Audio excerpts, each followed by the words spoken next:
हम उस खबर के बारे में बात करने वाले हैं जो दुनिया का रुख बदल सकती है, जिसके बारे में कहा जा रहा है कि शायद आगे आने वाले हफ्तों में यह दुनिया की सबसे बड़ी खबर हो सकती है। लाजमी सी बात है, सबसे बड़ी का अगर जिक्र हो रहा है तो खबर अमेरिका से जुड़ी होगी, लेकिन इस बार अमेरिका भी दाएं बाएं हो रहा है। खबर यह है कि नैन्सी को लेकर यह कहा जा रहा है कि वो जाने वाली है। देखिए, नैन्सी पेलोसी का जिक्र आ गया है और वो ताइवान के दौरे पर जाने वाले। नैन्सी पेलोसी जो हैं वो चीन के विरोधी मानी जाती हैं, उनका जिक्र आया जाने का, लेकिन जो बाइडेन कह रहे हैं कि हमारे देश की सेना को रास नहीं आ रहा है, जो उन्होंने ये बयान दिया है कि उन्हें यहां जाना है। अब इसके बाद सवाल ये खड़ा हो जाता है कि अगर अमेरिका की तरफ से ये प्रतिक्रियाएं सामने आ रही हैं कि उन्हें रास नहीं आ रहा है, तो फिर इसके मायने क्या है? क्या वो चीन के धमकियों के बाद डरा सहमा हुआ है?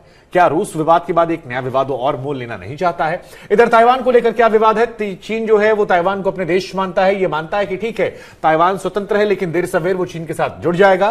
चीन इस उम्मीद में है, ताइवान अमेरिका के साथ संपर्क में है, ताइवान का अपना संविधान है, जनता जो है वहां की सरकार चुनती है, उनका अपना ही एक शासन भी है। ये तमाम बातें हम आपको बता रहे हैं ताकि आप समझ सकें।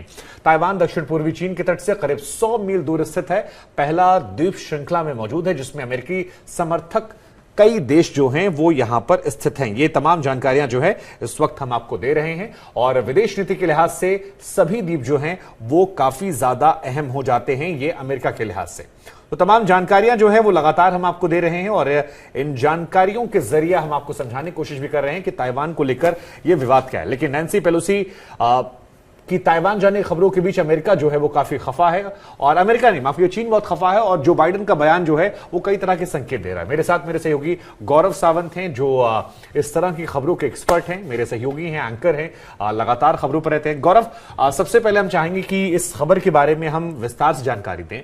एक बार आप ताइवान को हमारे दर्शकों को समझा दीजिए, वो दर्शक जो नहीं समझते हैं कि चीन, ताइवान और अमेरिका के बीच विवाद क्या है, कैसे चीन से ताइवान अलग होता है। अगर आप एक थोड़ा सा उन्हें समझा देंगे तो बाकी चर्चा शायद उन्हें समझने में ज्यादा आसानी होगी और इस चर्चा का वो लुत्फ उठा पाएंगे। देखिए, ये दुनिया का इस समय सबसे संवेदनशील क्षेत्र है, और इस क्षेत्र के में अपना वर्चस्व स्थापित करने का चीन प्रयास कर रहा है। ताइवान एक बहुत छोटा सा देश है। जब रेवोल्यूशन हुआ था चीन में, तो जो स्वतंत्रता और जो लोग चाहते थे या प्रजातंत्र चाहते थे, वो जाके चियांग काई शेक और जो लोग थे वो फॉर्मोसा में इस जगह पे जाके छिप गए थे, और यहां से वो प्रजातंत्र को बढ़ावा देने का प्रयास कर रहे थे। चीन में माओ जेडोंग कम्युनिस्ट पार्टी, उसका पूरा वर्चस्व था, और तभी से लेकर चीन कहता है कि ताइवान हमारा हिस्सा है, ताइवान कहता है हम एक स्वतंत्र देश है।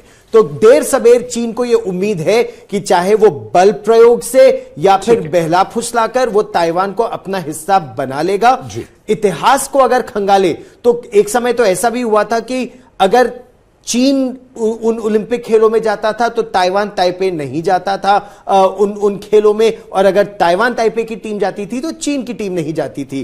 खैर, तो और चीन हमेशा एक कोशिश करता रहता है कि ताइवान आगे बढ़ ना पाए एक स्वतंत्र राष्ट्र के रूप में, और चीन के पास क्योंकि पैसा है, दबदबा है, तो चाहे वर्ल्ड हेल्थ ऑर्गेनाइजेशन की भी बात हो या और अंतरराष्ट्रीय संगठन की बात हो, वहां पर वो ताइवान का दबदबा बनने ही नहीं देता। ठीक है, अब आपने ये समझा दिया कि ताइवान की अहमियत क्या है, ताइवान क्यों खास है, ताइवान कैसे बना, ये समझा दिया आपने।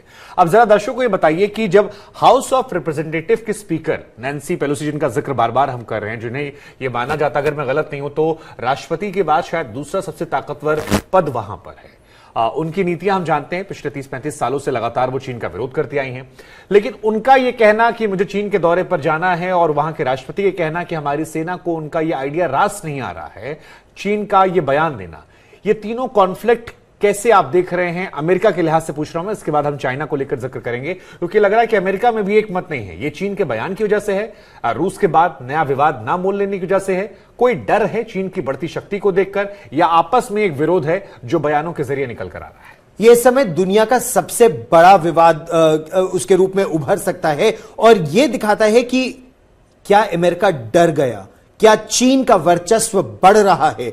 यह नैन्सी पेलोसी की अगर बात करें तो अमेरिका में धारणा एक तरह से यह है कि जो बाइडेन राष्ट्रपति हैं, कमला हैरिस उपराष्ट्रपति है, तो नंबर 1 जो बाइडेन, नंबर 2 कमला हैरिस, और फिर डेमोक्रेटिक पार्टी में नैन्सी पेलोसी जो स्पीकर है हाउस की। तो नैन्सी पेलोसी बहुत ताकतवर नेता है, कद्दावर नेता अपने आप में है। और नैन्सी पेलोसी का अप्रैल से यह बात चल रही थी कि नैन्सी पेलोसी एशिया के कई देशों में अपने दौरे पर आएंगी। अब वो एशिया के देशों में आएंगी तो उसी के साथ हुआ कि वो ताइवान भी जाएंगी। जब एशिया आएंगी ही, इस पर चीन आग बबूला है। तो इससे पहले नहीं हो पाया क्योंकि उनको कोविड हो गया था, वो नहीं आ पाई। अब कहा यह जा रहा है कि वो अगस्त में संभवतः पहले या दूसरे सप्ताह में, अगर टला तो तीसरे सप्ताह में वो ताइवान जाएंगी। अब चीन बिल्कुल आग बबूला हो गया है। वो इसे अपने ऊपर एक हमले के रूप में देख रहा है कि अमेरिका की तीसरी सबसे बड़ी नेता कैसे ताइवान जा सकती हैं जब हम उन्हें नहीं बुला रहे हैं। उसको यह लग रहा है कि ताइवान को एक अलग देश के रूप में अमेरिका मान्यता इस तरह से अगर देगा तो चीन का पलड़ा कमजोर हो जाएगा, और इसीलिए वो युद्ध तक की धमकी इशारों ही इशारों में दे रहा है। और उसने युद्ध के कुछ ऐसे कदम भी उठाए हैं जिससे तनाव बहुत ज्यादा बढ़ गया है। जी।